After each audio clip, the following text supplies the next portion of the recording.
خطے سے دنیا میں چلی گئی. ایک چیز ہے کہ آپ جب ایک جنگ شروع تو کر لیتے ہیں اس کا کوئی اختتام نہیں ہوتا، اور جنگ شروع ہونے سے پہلے ہی اگر اس کو ختم کر دیا جائے تو بہترین اقدام ہوتا ہے.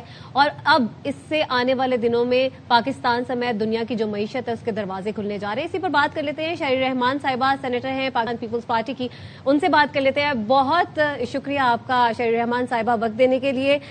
کیا سمجھتی ہیں کہ اب چونکہ یہ امن معاہدہ طے پا گیا ہے، باقاعدہ طور پر سائننگ تقریب بھی ہو گئی ہے، آنے والے دنوں میں پاکستان سمیت دنیا بھر کے لیے معیشت کے دروازے کھلنے جا رہے ہیں؟ جی بالکل. آپ نے دیکھا ہوگا کہ سینٹکام سے اعلان بھی آیا ہے کہ ہم نے اپنی طرف سے بلاکیڈ ہٹا لیا ہے، اور پھر ظاہر ہے تہران سے بھی یہی نوید خوشی کی آئی کہ جہاز گزر رہے ہیں، اور سعودی جہاز بشمول سنا متعدد اور جہازوں نے آمد و رفت کی ہے بحیرہ ہرمز کے آبنہ ہرمز کے راستے. تو ایک دم ہی اس کا اثر نظر آ رہا ہے. پھر آپ نے دیکھا کہ عالمی منڈیوں نے فوری رسپونڈ کیا، تیل کی قیمتوں میں ایک دم کمی آئی ہے، اور اگر ایسا ہی رہا، ایسی کھلی فضا رہی، تو انشاءاللہ میں سمجھتی ہوں پاکستان کی متوازن پالیسی کی وجہ سے یہ ایک سیٹل ہوگا. جو بحران تھا منڈیوں میں، وہ بحران جو تھا آپ کے گھروں میں، آپ کے مارکیٹس میں، آپ کے پیٹرول پمپ پہ نظر آ رہا تھا، اور اس کے اثرات ہو رہے تھے بہت سنگین. تو یہ تو بالکل یہ ایک خوشی کی نوید ہے کہ وہ فوراً کھل گیا ہے. اور یہ بھی نظر آ رہا ہے کہ ہر طرف سے کتنے لوگ منتظر تھے اس قسم کی پیش رفت کے لیے. اور پاکستان کا کردار آپ لوگ ابھی کہہ رہے تھے کہ خوشی ہو رہی. میں سمجھتی ہوں ہر پاکستانی اس وقت پھولے نہیں سما رہا ہے. اس میں تو کوئی دو رائے نہیں ہے کہ کتنی مشکل حالات میں ایک جسے کہتے ہیں سینچری کا تاریخی ڈیل اس وقت آپ نے کمپلیٹ کیا، اور اپنا کردار تو آپ نے ادا کیا. جتنا بھی لوگوں نے کہا کہ اب یہ نہیں ہو رہا، اور پھر آپ نے دیکھا سیز فائر کے بعد جب ایک دم کھٹائی پڑ گئی، یہ سارا ڈیل ہی کھٹائی میں پڑ گیا تھا، تو پھر بھی پاکستان نے اپنی کوششیں مستقل جاری رکھی اور انتھک محنت سے آگے بڑھے. فیلڈ مارشل عاصم منیر اور پرائم منسٹر شہباز شریف کو تو اس کا بالکل ساری ملک مبارکبادی دے رہا ہے. یو آر سو رائٹ شہری صاحبہ. اور شہری صاحبہ آپ اتنے سالوں سے سیاست میں ہیں، آپ سابق سفیر بھی رہ چکی ہیں، سفارتی معاملات ہم سے بہت بہتر جانتی ہیں، اور یہ بات بھی ہم جانتے ہیں کہ اس طرح کے معاملات جو پیس ڈیلز ہیں اس طرح کی، یہ اوور نائٹ نہیں ہوتی، یہ معاملات راتوں رات طے نہیں ہوتے. میں چاہوں گا آپ تھوڑی روشنی ڈالیں کہ بیک ڈور کیا چل رہا تھا، پس پردہ کتنی محنت ہو رہی تھی، متعدد دورے تو ہم دیکھ رہے تھے، بٹ بہت سے ایسے پوائنٹس آئے، بہت سے ایسے ورڈ آئے جہاں پہ ہمیں لگا کہ بس اب تو پوری دنیا نے ہوپس چھوڑ دی تھیں، سب دنیا یہ سوچ رہی تھی، اور ہم لوگ بھی بڑے ہوپلیس سے ہو گئے تھے. لیکن ایسے میں فیلڈ مارشل نے ایک بہترین عزم کا مظاہرہ کیا، اور وہ کانفیڈنٹ رہے، اور انہوں نے کر کے دکھایا جو انہوں نے کہا تھا.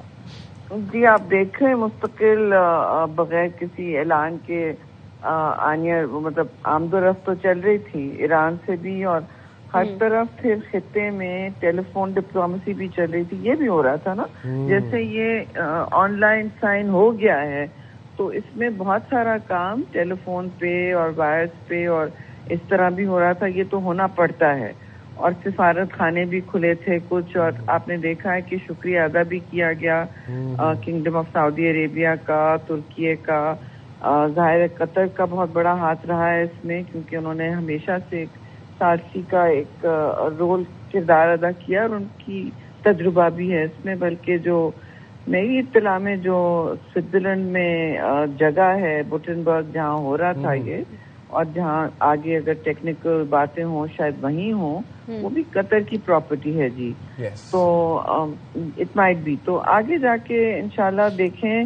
میں سمجھتی ہوں کہ لوگوں کو پریشان نہیں ہونا چاہیے اگر 2 دن کوئی کام رکا، کیونکہ ایسے کاموں میں رکتا ہے. اور فرینکلی 7 دن بہت کم ہے میری نظر میں اتنی طویل معاہدے کو آگے بڑھانے میں، بیچ میں خاص طور سے جبکہ نیتن یاہو کی رژیم جو ہے وہ اپنے مضمون مقاصد میں کسی نہ کسی طرح آگے بڑھنے کے لیے بےتاب ہے. ان کی جو جتنی ناجائز حسرتیں تھیں اس کے مطلب تابوت میں تو آخری کیل لگا جب vice president J D Vance نے بھی ان کو سنا دیا ہے ٹی وی پہ, اوپنلی کہہ دیا ہے کہ آپ کی کوئی اس وقت حمایت نہیں کر سکتا, آپ کو تو اس وقت ہمارا شکریہ ادا کرنا چاہیے کہ ہم ابھی تک آپ کو برداشت کر. فرینکلی ایسی بات انہوں نے کی ہے. اور پریزیڈنٹ ٹرمپ نے بھی ایران کے میسائل پروگرام کی دفاع کیا جب ان کو پوچھا گیا کہ یہ کیسے چھوڑا ہے, تو کہنے کو وہ بھائی ممالک اپنے رکھتے ہیں دفاعی صلاحیتیں. تو نیتن یاہو کا اس وقت آئی تھنک ان کا پوری ان کی ریجیم جو ان کی رائٹ ونگ ہواری ہیں ان کے ساتھ, ان کا تو اس وقت وہ تو بالکل سٹرائک کریں گے جی, اور انہوں نے لبنان میں کیا بھی ہے, اور ایران کی ٹیم نے کہا ہے کہ انہوں نے شہری صاحبہ 60 days کے بھی آپ نے کہا کہ فرینکلی مطلب تھوڑا زیادہ لمبا ٹائم ہے, بٹ ڈونٹ یو تھنک کہ نہیں لمبا نہیں ہے بیٹا, میں نے کہا it's too short. It's too short. All right.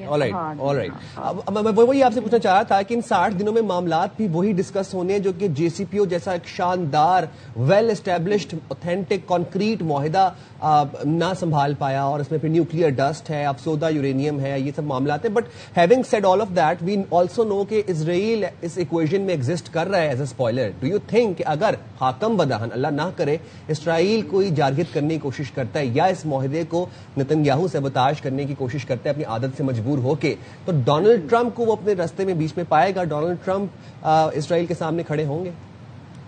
جی میں سمجھتی ہوں وہ کھڑے ہو چکے ہیں انہوں نے, اور یہ ڈیل نہیں سائن ہوتا اگر وہ کھڑے نہیں ہوتے. یہ تو واضح ہو گیا, اور ان کی باتوں سے بھی ابھی آپ نے دیکھا انہوں نے کہا کہ لبنان میں جو بامبنگ کی ہے اسرائیل نے ابھی حال میں, اس کا بھی انہوں نے کہیں وہ G7 پہ گئے ہوئے تھے تو انہوں نے کہا ہے وہاں کہ مجھے بہت برا لگا اسے, آئی ڈونٹ لائک اٹ. 2 دفعہ انہوں نے کہا آئی ڈونٹ لائک اٹ, میں نے ڈیل سائن کیا ہے, اس کے بعد دے ہیو ڈن دس, مجھے بالکل یہ بات پسند نہیں آئی. تو اتنا تو انہوں نے اپنی بات میں ریسٹرینٹ رکھا, لیکن یہ سائن نہیں ہوتا جی اگر وہ راستے میں کھڑے نہیں ہوتے. تو یہ اب آگے جا کے ان کی بھی پیشنس کا امتحان ہے جی, ان کے بھی تحمل کا امتحان ہوگا, اور باقی قوتوں کا بھی, کیونکہ اب امریکہ میں بھی دیکھیے نئی نسل میں اسرائیل کے جو غزہ اور لبنان اور ہر پورے خطے میں تباہ کاریاں ہیں ان کے لیے کوئی برداشت نہیں ہے جی, اس کے لیے برداشت کی گنجائش بالکل نئی جنریشن میں ختم ہو گئی ہے. کیمپسز میں تو یہ تو ایک بات کرنا ہی مشکل ہو گئی ہے. They are very angry at him. ٹھیک ہے, بہت شکریہ شریر رحمان صاحبہ آپ کے وقت کا. تو جناب وزیر اعظم شہباز شریف اور فیلڈ مارشل سید عاصم منیر نے ایک ایسا بیج بویا جس کے بعد وہ ایک تناور درخت بنا, اور اس درخت کے سائے میں آج پوری دنیا بیٹھی ہے. تو وہ جناب امن کا درخت ہے, لیکن اس درخت کو اب بھی صرف ایک ہی ملک سے خطرہ ہے, اور وہ ہے اسرائیل.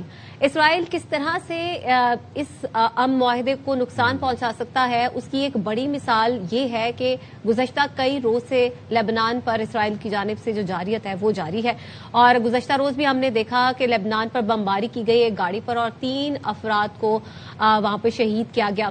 اور اس وقت جو صورتحال بنتی ہمیں نظر آ رہی ہے وہ یہی ہے کہ امن معاہدے کے جو 60 روز ہیں وہ بڑے امپورٹنٹ ہیں سائم, لیکن وہی بات ہے کہ ایک اسپوائلر ابھی بھی موجود ہے جو نہیں چاہتا کہ اس دنیا میں امن ہو.